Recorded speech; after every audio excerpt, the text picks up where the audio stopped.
ಅನೇಕ ವಿಚಾರಗಳಿದ್ದಾವೆ. ಒಂದು ಚುನಾವಣೆ ಗೆಲ್ಲಬೇಕು ಅಂತ ಹೇಳಿದ್ರೆ ಅದರಲ್ಲಿ ತಂತ್ರಗಾರಿಕೆನೂ ಇರುತ್ತೆ, ಕುತಂತ್ರಗಾರಿಕೆನೂ ಕೂಡ ಇರ್ತದೆ. ಕಾಂಗ್ರೆಸ್ ಅದರಲ್ಲಿ ಯಶಸ್ವಿಯಾಗಿದೆ. ಅದ್ರ ಬಗ್ಗೆ ನಾವು ಹೆಚ್ಚು ಹೇಳೋದಕ್ಕೆ ಹೋಗೋದಿಲ್ಲ. ವಿಶೇಷವಾಗಿ ಗ್ರಾಮೀಣ ಪ್ರದೇಶದಲ್ಲಿ ಏನು 8 ಗ್ರಾಮ ಪಂಚಾಯತಿ ಬರುತ್ತೆ, ಆ 8 ಗ್ರಾಮ ಪಂಚಾಯತಿಯಲ್ಲಿ ಅತಿ ಹೆಚ್ಚು ಲೀಡ್ ಬರಬೇಕಾಗಿತ್ತು. ಆದರೆ ಅಲ್ಲಿ ಬಿಜೆಪಿಗೆ ಒಳಗೇಟಾಗಿದೆ, ಅಲ್ಲಿಯ ನಾಯಕರಿಂದಲೇ ಒಳಗೇಟಾಗಿದೆ ಅನ್ನೋ ವಿಶ್ಲೇಷಣೆ ಆಗ್ತಾ ಇದೆ. ಖಂಡಿತ ಇಲ್ಲ. ನಾವು ಗ್ರಾಮೀಣ ಭಾಗದಲ್ಲಿ ಸುಮಾರು 5,000 ಲೀಡನ್ನು ನಾವು ನಿರೀಕ್ಷೆ ಮಾಡಿದ್ವಿ. ಆದರೆ ನಮಗೆ 1,600 ಲೀಡ್ ಬಂದಿರತಕ್ಕಂಥದ್ದು. ಸ್ವಲ್ಪ ಅಲ್ಲಿ ವ್ಯತ್ಯಾಸ ಆಗಿದೆ. ಏನೇನಾಗಿದೆ ವಿಮರ್ಶೆ ಮಾಡ್ತೇವೆ, ಕೂತು ಚರ್ಚೆ ಮಾಡ್ತೇವೆ. ಆದರೆ ಒಳ ಏಟು ಮತ್ತೊಂದು ಯಾವುದೋ ಪ್ರಶ್ನೆನೇ ಇಲ್ಲ. ನಾನು ಹೇಳ್ತೀನಲ್ಲ, ಬಾಗಲಕೋಟೆ ಇರ್ಬೋದು, ದಾವಣಗೆರೆ ದಕ್ಷಿಣ ಇರ್ಬೋದು, ಒಂದು ಸಂಘಟನೆ ಇದಕ್ಕಿಂತ ಹೆಚ್ಚು ವ್ಯವಸ್ಥಿತವನ್ನು ಮಾಡೋದಕ್ಕೆ ಸಾಧ್ಯ ಇಲ್ಲ. ನಮ್ಮ ಮೇಘಣ್ಣವರು ವಿಭಾಗ ಪ್ರಭಾರಿ ಇಲ್ಲೇ ಇದ್ದಾರೆ, ರಾಮಚಂದ್ರಣ್ಣ ಇಲ್ಲಿದ್ದಾರೆ, ರೇಣುಕಣ್ಣ ಇಲ್ಲಿದ್ದಾರೆ, ಎಲ್ಲರೂ ಮುಖಂಡರು ಇಲ್ಲೇ ಇದ್ದಾರೆ. ನಾವು ಶಿಕಾರಿಪುರದಲ್ಲೂ ಈ ರೀತಿ ಚುನಾವಣೆ ಮಾಡಿರಲಿಲ್ಲ. ಬೆಳಗ್ಗೆ 7 ಗಂಟೆಗೆ ಅಧ್ಯಕ್ಷರು ಇಲ್ಲೇ ಇದ್ದಾರೆ.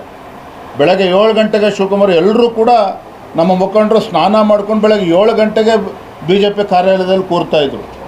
ನಿನ್ನೆ ದಿನ ಏನು ನಾವು ಟಾರ್ಗೆಟ್ ಇತ್ತು, ಎಷ್ಟು ಮತದಾರನ ತಲುಪಬೇಕಾಯಿತು, ಇವತ್ತೆಷ್ಟು ಹಳ್ಳಿಗಳಿಗೆ ಭೇಟಿ ಕೊಡಬೇಕು, ಆ ರೀತಿ ಭಾಳ ವ್ಯವಸ್ಥಿತವಾಗಿರ್ತಕ್ಕಂಥ ಚುನಾವಣೆ.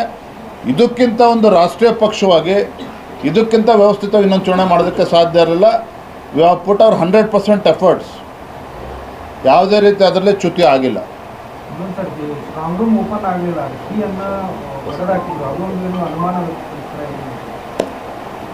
ಏನೇನು 2 ವರ್ಷ ಅಷ್ಟೇ ಬಿಡೋಣ.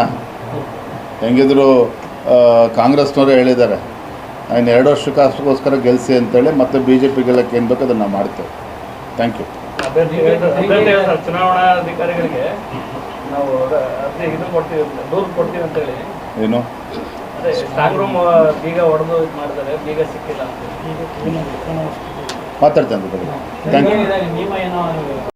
ಗೃಹಲಕ್ಷ್ಮಿ ಏನಾಗಿದೆ ಅಂತ ಹೇಳಿದ್ರೆ ಚುನಾವಣಾ ಲಕ್ಷ್ಮಿ ಆಗ್ಬಿಟ್ಟಿದೆ. ಚುನಾವಣಾ ಲಕ್ಷ್ಮಿ ಆಗಿದೆ. ಯಾವಾಗ ಉಪಚುನಾವಣೆ ಬರ್ತದೆ 4-5 ತಿಂಗಳ ಬಾಪ್ತು 3 ದಿನ ಮತದಾನ ಆಗ್ತಕ್ಕಂಥ 3 ದಿನಗಳ ಮುಂಚಿತವಾಗಿ ಕೊಡೋದು. ನೆಕ್ಸ್ಟ್ ನೋಡ್ತಾ ಇರಿ, ಇವರು ಗೃಹಲಕ್ಷ್ಮಿ ಕೊಡೋದು ನೆಕ್ಸ್ಟ್ ಜಿಲ್ಲಾ ಪಂಚಾಯತ್ ತಾಲೂಕು ಪಂಚಾಯತ್ ಚುನಾವಣೆ ಬಂದಾಗಲೇ. 4 ತಿಂಗಳು 5 ತಿಂಗಳು ಪೆಂಡಿಂಗ್ ಇಟ್ಕೊಂಡ್ರೆ ಈ ಚುನಾವಣಾ ಲಕ್ಷ್ಮಿ ಆಗಿರುವಂಥದ್ದು ಇದು ಖಂಡಿತ ಒಂದು ಪ್ರಜಾಪ್ರಭುತ್ವ ವ್ಯವಸ್ಥೆಯಲ್ಲಿ ಸರಿಯಲ್ಲ. ಅದು ಏನು ಮಾಡೋದು, ಅವರು ಅಧಿಕಾರದಲ್ಲಿದ್ದಾರೆ. ಆದರೆ ಇದರಿಂದನೇ ಮತ್ತೆ ಚುನಾವಣೆ ಗೆಲ್ತೇವೆ ಅನ್ನೋ ಭ್ರಮೆನಲ್ಲಿ ಏನಿದ್ದಾರೆ. ಇವತ್ತು ತಮಿಳುನಾಡಲ್ಲಿ ಏನಾಗಿದೆ ನೋಡಿದ್ದೀರಿ, ಅಲ್ಲೂ ಕೂಡ ಇದೇ ರೀತಿ ಫ್ರೀ ಬೀಸ್ ಕೊಟ್ಟು ಉಚಿತ ಉಚಿತ ಉಚಿತ ಅಂತ ಹೇಳ್ಕೊಂಡು ಮನೆಗೆ ಖಚಿತವಾಗಿ ಕೂತಿದ್ದಾರೆ ಅಲ್ಲಿ ಸ್ಟಾಲಿನ್ ಅವರು. ಮುಂದೂ ಕೂಡ ರಾಜ್ಯದಲ್ಲಿ ಕಾಂಗ್ರೆಸ್ ಪರಿಸ್ಥಿತಿ ಅದೇ ಆಗ್ತದೆ. ಥ್ಯಾಂಕ್ ಯು, ಧನ್ಯವಾದ.